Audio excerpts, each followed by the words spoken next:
უდაბნოს რალიზე გამოვდივარ ხვალ და ზეგ.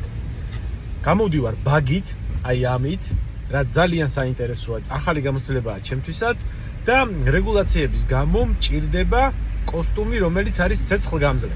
და ამის გამო მივდივარ ახლა Top Speed-ში, უნდა ვიყიდო. ეს არ არის მათგან სპონსორობა, ჩვეულებრივად ვიხდით თანხას, უბრალოდ ძალიან მევასება ეს მაღაზია, თვითონ მევასებიან და შეიძლება ითქვას, რომ ეს არის უფასო რეკლამა ჩემთან. აი მას ავიღებ, ოღონდ შავ თეთრში. ეხლა ვეძებთ და ხელთათმანები სჭირდებოდა დააგერეს ავიღე. დანარჩენს უკვე ხვალ ნახავთ სტორებში და ვიდეოში. მოკლედ მოვაგდე, ეხლა წავედი, ბაგი უნდა ვნახო, შევამოწმო რა მდგომარეობაშია და მე გაჩვენებთ როგორია ჩასმული. და აი ასე გამოიყურება მეგობრებო ფორმა, რომელიც შევიძინე Top Speed-ში. მეგონი ძალიან კაია.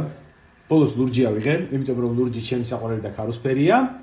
და მოკლედ თუ დაგაინტერესებთ როგორ განვითარდება მოვლენები, შეგიძლიათ გავამყვეთ Instagram-ზე დავდებ ხოლმე სტორებს და გაიგებთ რა ხდება და ბოლოს მე რა თქმა უნდა YouTube ვიდეოც იქნება. კარგი, ეხლა წავედი, უნდა დავტენო მთელი ეს აპარატურა, რაც მაქვს, იმიტომ რომ ხვალ ბევრი რამე იქნება გადასაგები.